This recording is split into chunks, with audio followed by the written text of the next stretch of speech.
Hello दोस्तों, good morning. आज हम बात करेंगे पॉलिटी सब्जेक्ट की, राज्य की विधायिका की बात करेंगे, जो एग्ज़ाम के पॉइंट ऑफ व्यू से काफ़ी इम्पोर्टेंट है। अगर इसका थोड़ा इंट्रोडक्शन की बात की जाए, इंट्रोडक्शन में ये संविधान के भाग 6 में सबसे महत्वपूर्ण विषय है, जो राज्य की कार्यपालिका को विस्तार से बताता है। किसी भी राज्य सरकार तभी प्रभावी ढंग से काम करती है जब उसके पास कानून बनाने वाली संस्था यानी विधायिका, कानून लागू करने वाली कार्यपालिका और यह न्याय संगत है कि नहीं, उसके लिए न्यायपालिका उसकी बात करता है। आज लेकिन हम बात करेंगे कि न्याय कार्यपालिका की, अगर हो सकेगा तो हम लोग विधायिका की भी बात कर लेंगे। कार्यपालिका क्या होता है? कार्यपालिका की बात की जाए, कार्यपालिका सरकार का वह अंग है जो विधायिका द्वारा बनाए गए कानून को लागू करती है और पूरे राज्य का प्रशासन चलाती है। अगर याद रखने की बात की जाए तो लेजिस्लेटिव, सॉरी दोस्तों यार ये थोड़ा सा गलत हो गया है, ये इसमें होगा लेजिस्लेटिव ये कानून बनाती है, एग्जीक्यूटिव उस कानून को एग्जीक्यूट यानी लागू करती है, और जुडिशरी वो है जो देखती है कि न्यायपूर्ण है या नहीं, उसकी बात करता है। राज्यपाल की कार्यपालिका के अंग की बात की जाए तो अंग में कौन कौन होता है? राज्यपाल की कार्यपालिका के अंग में राज्यपाल होता है, ये सारे काम राज्यपाल के नाम के होते हैं। मुख्यमंत्री होता है, फिर उसके बाद मंत्रिपरिषद होता है, फिर महाधिवक्ता होता है।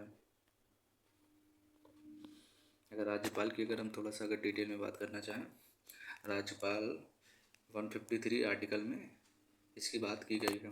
प्रत्येक राज्य के राज्यपाल होगा। एक ही व्यक्ति 2 या 2 से अधिक राज्यों का राज्यपाल बनाया जा सकता है। राज्यपाल राज्य का और संवैधानिक का प्रमुख होता है। वास्तविक शासन मुख्यमंत्री और उनके मंत्रिपरिषद चलाता है। जैसे हमने अभी थोड़ी देर पहले बताया है कि मुख्यमंत्री राज्यपाल के नाम से ही सारे कार्य किए जाते हैं। अगर नियुक्ति की बात की जाए, राज्यपाल की नियुक्ति आर्टिकल 155 यानी अनुच्छेद 155 के तहत भारत की नियुक्ति भारत का राष्ट्रपति करते हैं। राज्यपाल ना तो जनता द्वारा सीधे चुना जाता है और ना ही अप्रत्यक्ष रूप से राष्ट्रपति की तरह संवैधानिक प्रक्रिया के तहत उसका चुनाव होता है। उसकी नियुक्ति राष्ट्रपति के मुहर लगाने आज्ञा पत्र के माध्यम से होती है। इस प्रकार से वह केंद्र सरकार द्वारा मनोनीत होता है, लेकिन उच्चतम न्यायालय की 1979 की व्यवस्था के अनुसार राज्यपाल कार्यकाल केंद्र सरकार के अधीन रोजगार नहीं है। यह एक स्वतंत्र संवैधानिक कार्यकाल है और यह केंद्र सरकार के अधीनस्थ भी नहीं है। ये केंद्र सरकार के अधीनस्थ नहीं है। इस संविधान में वयस्क मताधिकार के तहत राज्यपाल के सीधे निर्वाचित की बात उठी, लेकिन संवैधानिक सभा ने वर्तमान व्यवस्था यानी राष्ट्रपति द्वारा राज्यपाल की नियुक्ति की अपनाई गई है। अगर बात की जाए राज्यपाल की नियुक्ति के बारे में, तो राज्यपाल का सीधा निर्वाचन राज्य के स्थापित संसदीय व्यवस्था से स्थापित के प्रतिकूल होता है। सीधे चुनाव की व्यवस्था मुख्यमंत्री व राज्यपाल के बीच संघर्ष की स्थिति पैदा हो सकती है। राज्यपाल सिर्फ संवैधानिक प्रमुख होता है, इसीलिए इसके निर्वाचन के लिए चुनाव की जटिल व्यवस्था और भारी धन खर्च करने का कोई अर्थ नहीं है। इसमें मतलब सोचो कि भारी धन खर्च हो, तो उसमें ऐसा कुछ नहीं है। राज्यपाल का चुनाव पूरी तरह से वैयक्तिक मामला है, इसीलिए इस चुनाव में भारी संख्या में मतदाताओं को शामिल करना राष्ट्रहित में नहीं है। इसमें मतलब सोचो कि भारी लोग शामिल हों, जैसे होता नहीं प्रत्यक्ष चुनाव होता है, जैसे विधायक है, सांसद है, इनका कि काफ़ी लोग भाग लें और फिर वो करें, तो ये प्रक्रिया यहाँ पे नहीं है। राज्यपाल के चुनाव से अलगाववाद की धारणा पनपने जो राजनीतिक स्थिरता और देश की एकता को प्रभावित करेगा। राष्ट्रपति द्वारा नियुक्ति की व्यवस्था में राज्य पर केंद्र नियंत्रण बना रहेगा। अगर बात की जाए राज्यपाल की योग्यता की बात की जाए, राज्यपाल भारत का नागरिक है, 35 वर्ष है, ये तो सब आप लोगों को तो पता ही होगा। बस यही है। अगर इनकी अगर थोड़ा शर्तों की भी बात कर ली जाए कि शर्त क्या होती हैं, संसद या विधायक का नहीं हो सकता, संसद विधायक मतलब नहीं हो सकता, किसी भी लाभ के पद पे नहीं हो सकता, सरकारी आवास मिलता है, वेतन भत्ते मिलते हैं। अगर थोड़ा और डिटेल में बात की जाए, राष्ट्रपति की तरह राज्यपाल को भी उनके विशेषाधिकार और उन्मुक्तियाँ प्राप्त हैं। उसे अपने शासकीय कृत्यों के लिए विधिक दायित्व से निजी उन्मुक्ति प्राप्त होते हैं। अपने कार्यकाल के दौरान उसे आपराधिक कार्यवाही, चाहे वह व्यक्तिगत क्रियाकलाप हो, की सुनवाई से उन्मुक्त प्राप्त है और उसे गिरफ्तार कारावास में नहीं डाला सकता जब यानी पद पे हो। यद्यपि 2 महीने की नोटिस पर व्यक्तिगत क्रियाकलाप पर उसे विरुद्ध नागरिक कानून संबंधित कार्यवाही प्रारंभ से ही की जा सकती है। कार्यभार ग्रहण करने से पहले राज्यपाल सत्यनिष्ठ की शपथ लेता है निष्ठापूर्ण दायित्व निर्वाह करूँगा, ऐसे ही संविधान और विधि के समुचित के बीच संरक्षण और प्रतिरक्षा करूँगा, ऐसे ही उनकी शपथ होती है। अगर इनकी कार्यकाल की बात की जाए, कार्यकाल की आर्टिकल 156 में इनका कार्यकाल की बात की गई है।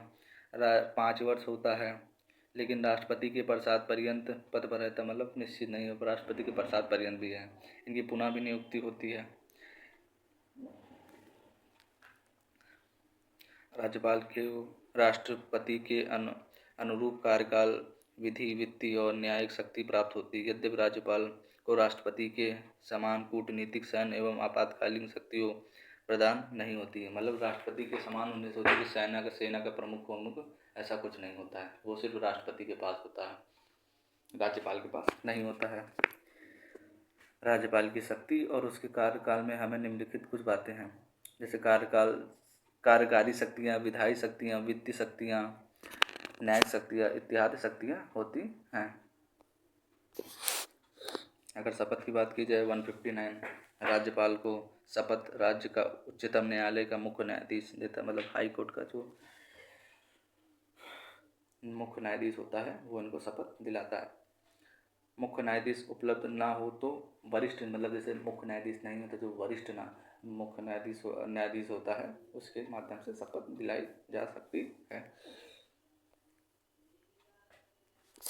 राज्यपाल की शक्तियों की बात की जाए,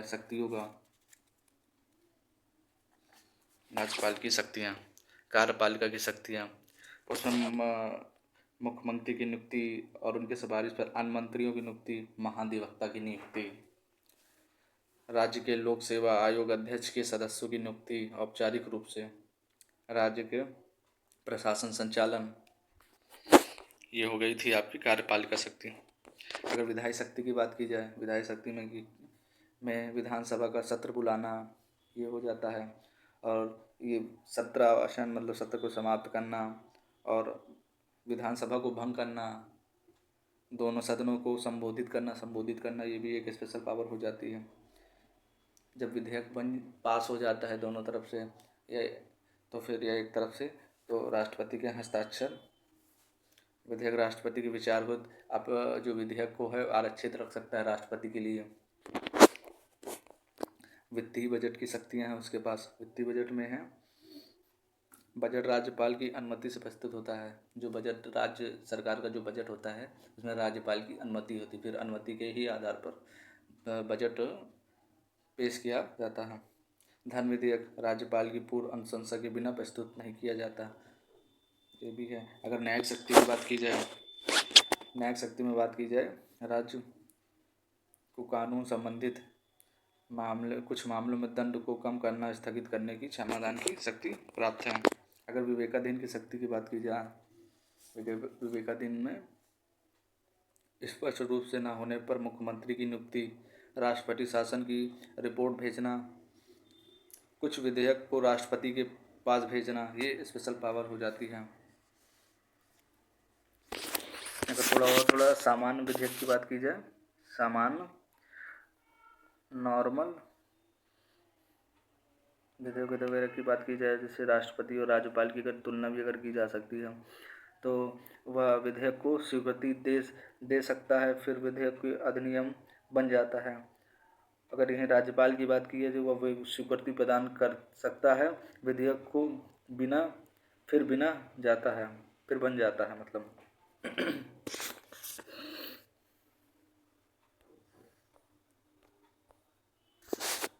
परीक्षा के पॉइंट अभी काफ़ी इम्पोर्टेंट है। अगर और इसमें से डिटेल में अगर हम बात करना चाहें राज्यपाल की,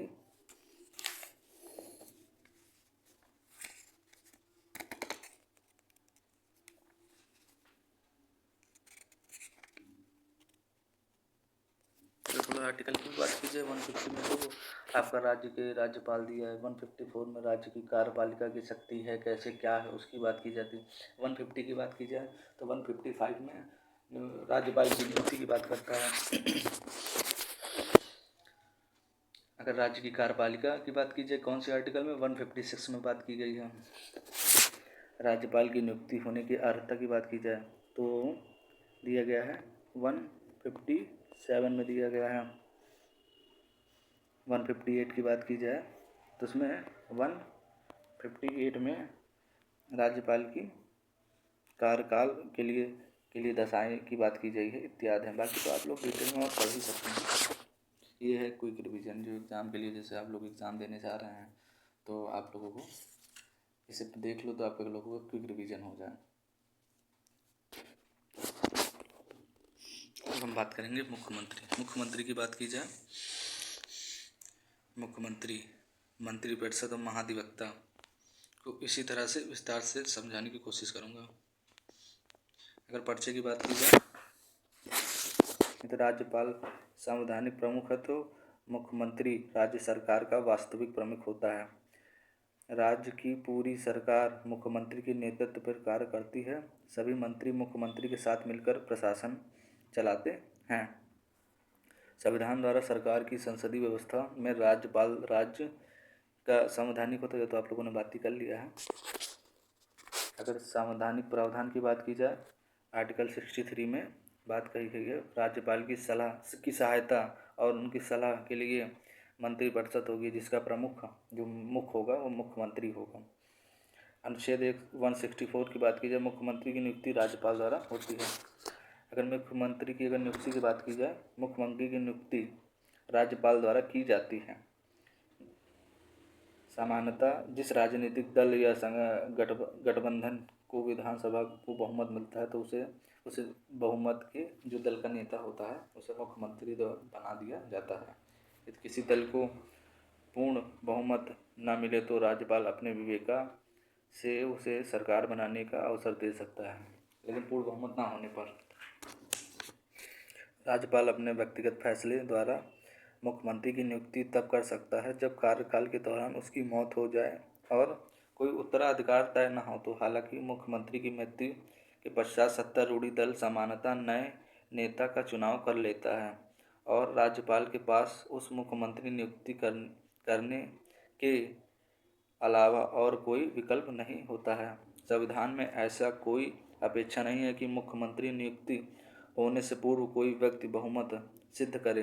राज्यपाल पहले से, जैसे आपने बताया ना कि नियुक्ति होने से पूर्व कोई व्यक्ति बहुमत सिद्ध करे, ऐसा संविधान में उल्लेख नहीं है। जैसे कि आज के एग्जाम्पल के थ्रू, जैसे तमिलनाडु की सरकार बनाने में ऐसा विवाद चल रहा था, क्योंकि ये राज्यपाल काफ़ी चर्चित, राज्यपाल और मुख्यमंत्री काफ़ी चर्चित में था, जो एग्ज़ाम के लिए काफ़ी इंपॉर्टेंट हो सकता है। जैसे ये था ना कि वहाँ के जो नए सीएम बनने थे, जो फिल्म स्टार हैं, वो बनना चाह रहे थे, उनके पास बहुमत नहीं था, फिर भी उन्होंने कहा कि मुझे बना दीजिए, ऐसा कुछ उन्होंने कहा था। तो यही टॉपिक वहाँ यहीं से रिलेट हो रहा है। संविधान के अनुसार मुख्यमंत्री को विधानमंडल के 2 सदनों में से किसी एक सदन का सदस्य होना अनिवार्य होता है।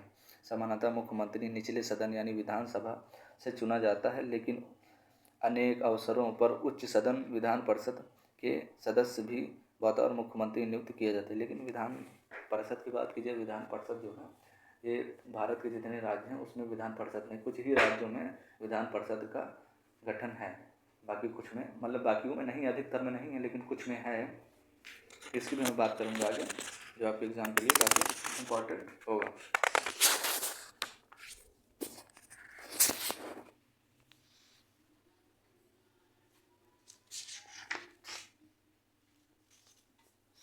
अगर बात की जाए मुख्यमंत्री बनने की योग्यता क्या होनी चाहिए, भारत का नागरिक होना चाहिए, विधानसभा सदस्य होना चाहिए, नियुक्ति की 6 महीना के भीतर उस सदस्य बनना होना चाहिए, मतलब जैसे नियुक्ति हो उसके बाद वो सदस्य बनना होना जरूरी चाहिए। दूसरी बात, संविधान सभा सदस्य बने तो उसे न्यूनतम आयु 25 वर्ष, और यदि विधान परिषद से है तो उसे 30 वर्ष होना चाहिए। ये काफ़ी कंफ्यूजिंग है, जैसे कहते हैं ना मुख्यमंत्री की उम्र 25 वर्ष होनी चाहिए और लेकिन अगर वो विधान परिषद से आता है तो फिर क्या कंडीशन है, पहले विधानसभा की सदस्यता लेने के लिए 30 वर्ष मांगते, ये कन्फ्यूजिंग वाला होता है। इसी तरह का कन्फ्यूजिंग करके एग्ज़ाम में फंसाने की कोशिश करते हैं और आप उत्तर गलत करके चले आते हैं।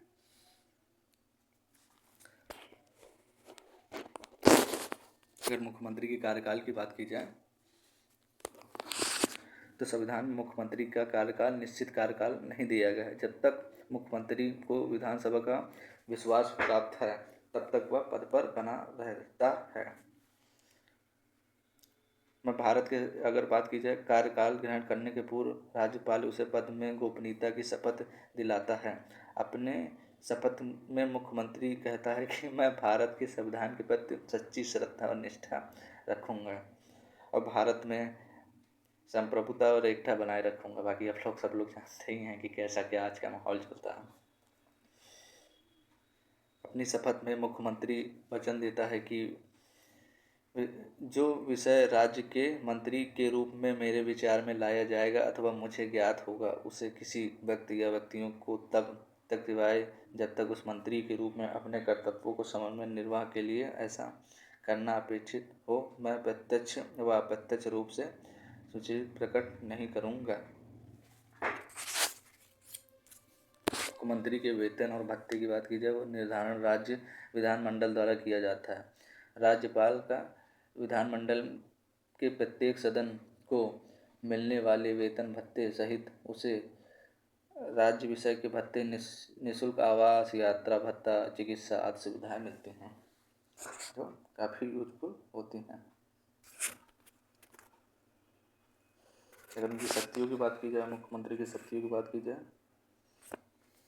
मंत्रिपरिषद मुख्यमंत्री के नाम से राज्यपाल से शुरू है। किसी मंत्री को कौन सा विभाग मिलेगा इसका निर्णय मुख्यमंत्री करता है। जैसे एग्जाम्पल के स्वरूप पर जैसे गृह विभाग हो गया, शिक्षा विभाग हो गया, स्वास्थ्य विभाग हो गया, वित्त विभाग हो गया, ऐसे हैं। राज्यपाल उन्हीं लोगों को मंत्री नियुक्त करता है जिनकी सिफारिश मुख्यमंत्री ने की हो, उसी की सिफारिश करता है, सबकी नहीं। जो अगर उन्होंने जिस नाम की सिफारिश की उसकी होता है। और मंत्रियों के विभाग का वितरण फेरबदल करता है। मतभेद होने पर वह किसी भी मंत्री को त्यागपत्र देने के लिए कह सकता है या राज्यपाल को उसे बर्खास्त करने या परामर्श दे सकता है। वह मंत्रिपरिषद की बैठक की अध्यक्षता करे, इसका फैसला प्रभावित करता है।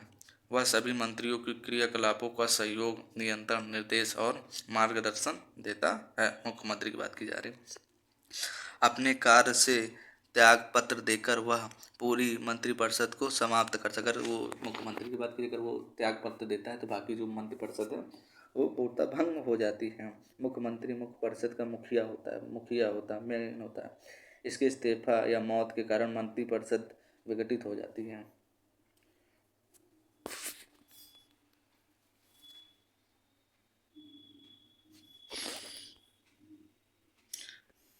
बस इसमें यही दिया हुआ है कि मंत्रिपरिषद, राज्यपाल, मंत्रिपरिषद लिंग क्या है। जैसे राज्यपाल और मंत्रियों के बीच कड़ी मुख्यमंत्री राज्यपाल मंत्रिपरिषद के बीच संपर्क कार्य करता है। नीतियाँ बना राज्यपाल सभी प्रमुख नीतियाँ मुख्यमंत्री के नेतृत्व में बनाई जाती हैं।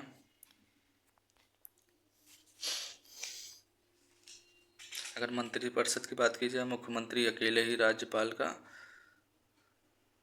प्रशासन नहीं चलाता, उसकी सहायता के लिए मंत्री होते हैं, मंत्रिपरिषद होती है, उसी के आधार पर कार्य चलाया जाता है। भारत के संविधान में केंद्र में के समान ही संसदीय व्यवस्था का उपबंध करता है। राज्य के राजनीतिक और प्रशासनिक व्यवस्था का वास्तविक कार्यकाल अधिकारी मंत्रिपरिषद का मुखिया यानी मुख्यमंत्री होता है। राज्य के में मंत्रियों का कार्यकाल बिल्कुल केंद्र परिषद की तरह बिल्कुल सेम टू सेम होता है। संविधान में संसदीय व्यवस्था की सरकार सिद्धांत को विस्तार नहीं कर बताया गया है, लेकिन अनुच्छेद 163 से लेकर 164 में कुल समान उपबंधों की चर्चा की गई।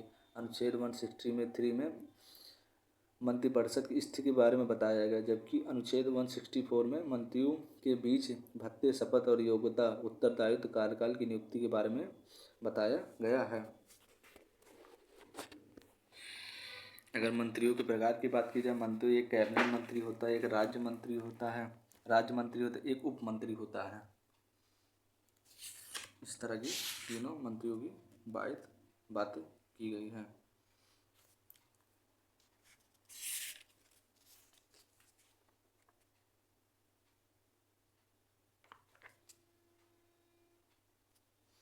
अगर कैबिनेट की बात की जाए डिटेल में थोड़ा बात करें। यह महत्वपूर्ण विभाग के प्रभारी हैं।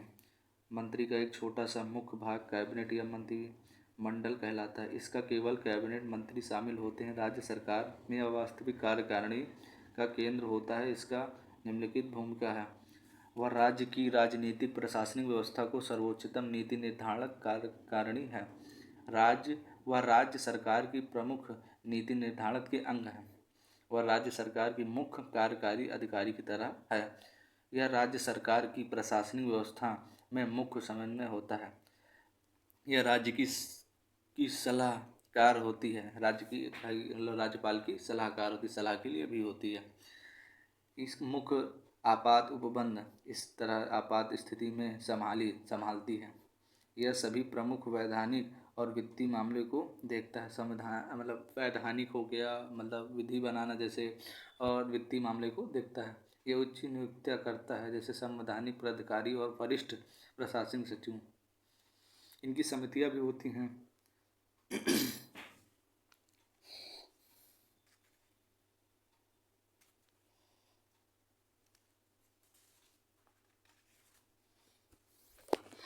अगर अनुच्छेद बात की जाए, अनुच्छेद 164(2) में पूरी मंत्रिपरिषद विधानसभा के प्रति सामूहिक उत्तरदायित्व होता है।